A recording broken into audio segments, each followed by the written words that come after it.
It's finally another race week. After 3 months of just training, on Sunday I'm racing the Inverness Half Marathon. So because I don't race that much, I thought I'd just bring the camera along, talk through what's a bit different on a taper week from normal weeks, and what's different in a half marathon taper week to a marathon taper week. So right now it's Tuesday morning, 5 days before the half, and we've got our last normal session day. This morning I've got 7 by 4 minutes at threshold. Tonight 12 by 90 seconds at threshold. So that's 43 minutes total threshold work, if my maths is right. Down from about 56 minutes, which is where I maxed out last week. Gonna do my best to just chill, reduce the volume a decent amount, reducing the intensity just a touch, and making sure I'm fresh and ready to go for Sunday.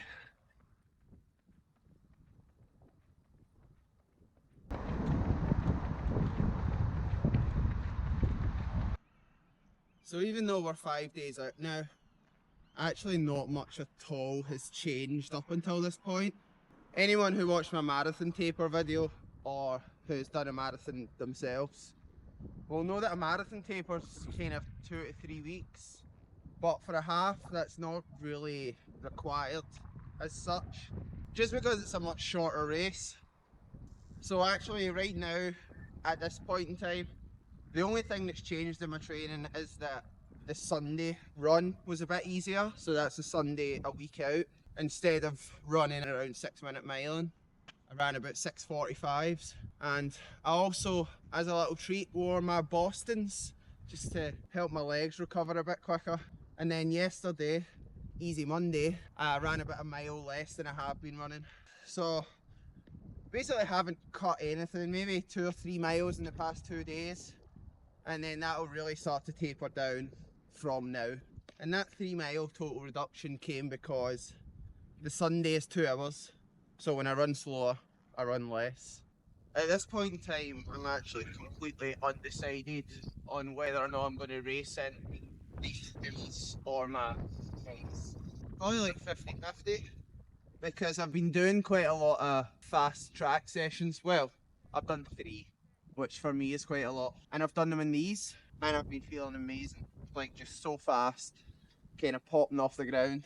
But I've never actually worn them on the road, and I've not did a session more than 4 miles in. So I'm going to do a session in them today, which doesn't really help with the distance issue that I have with them, but it helps with the fact that I'm training on the road. And hopefully I'll just make the right decision, but at the end of the day, this isn't going to be the difference between a good race and a bad race. Just something else to think about, isn't it? Didn't need to make a decision in my day. I only had one pair of flipping racing shoes and that was that. Like them or lump them. Is that meant to be a good thing? And you're saying that like it was better? Well, aye. You didn't have that in your mind then, did you? You knew exactly what you were wearing, that was it. I'm sure it's no surprise to anybody at this point, but we're testing lactate this morning, and I'm going to give 0% chance that we go over 3.5.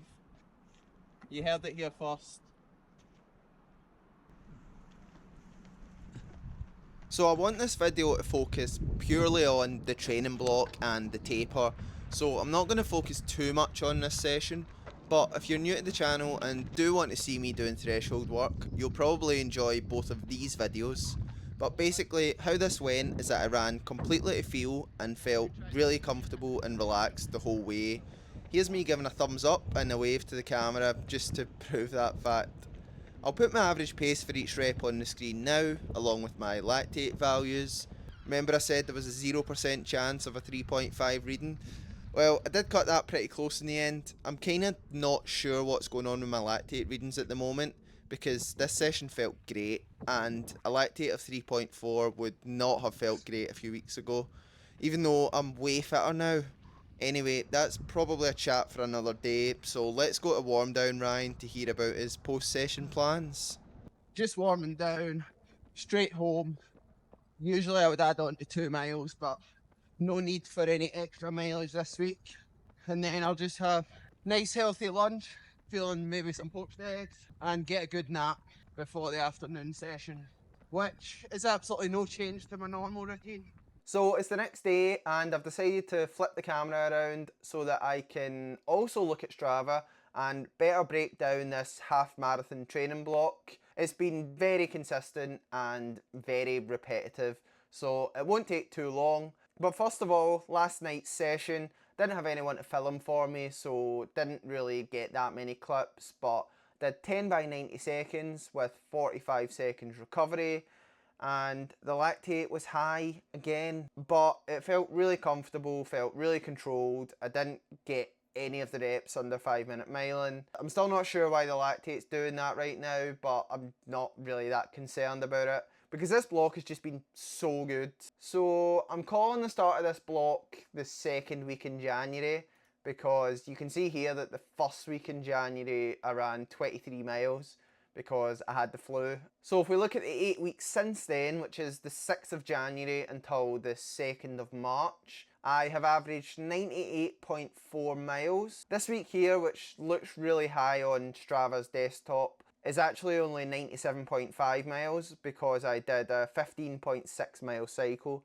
And for some reason, I don't know why, anyone at Strava, if you're watching, why can't you split desktop into different sports? I just want to see my running mileage. But yeah, 98.4 miles average for the last 8 weeks, and that's including 32 sessions, which means I did 4 sessions every week, and also 8 2-hour long runs, which means I did a long run every Sunday, and 3 of those were steady long runs, which I would call anything under about 6:15 per mile. So I did mention this briefly in a video previously, but I haven't actually done anything in this block that would be considered a half marathon session.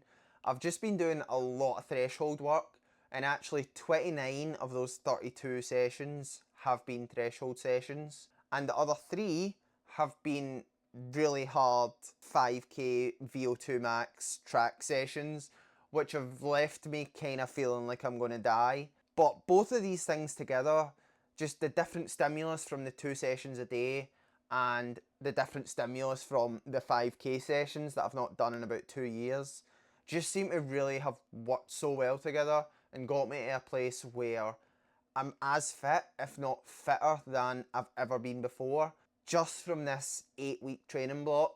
And I've kind of been waiting for the gains to slow down a bit, just because I've never seen progress like this in a 20-year running career, but they haven't. I've just kept getting better. So it'll be really interesting to see how that translates into the Inverness Half on Sunday, and then beyond into the Scottish 10 mile champs 3 weeks later. I'll put the best examples of each of these sessions on the screen now.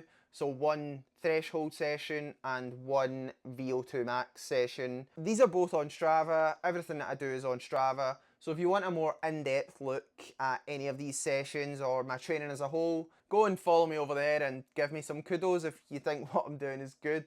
The last thing is, of course, now we're into race week, and I've already spoken about the things that have changed up until this point.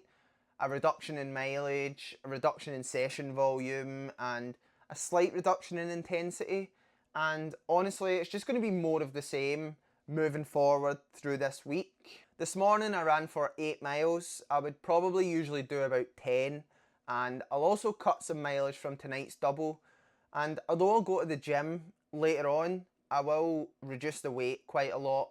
And on top of all of this, I will do a few extra recovery things just to make sure that I'm ready to hit the race hard. For example, I've gone back to taking baths, which I don't usually do in the training block because I prefer to let my legs recover on their own. But I've been filling a nice hot bath with Redox muscle soak and Epsom salts, getting in there for about 20 minutes. And I'll also go for a massage on Thursday, which again is something I've not done since before Valencia.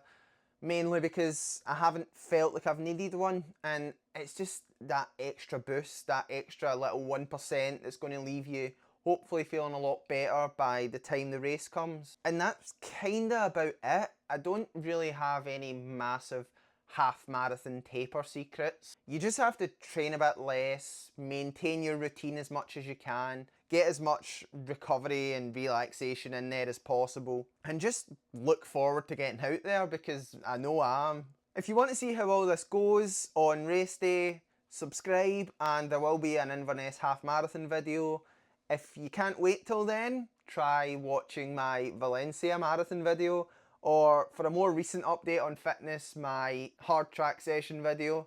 And I'll see you next week. Cheers.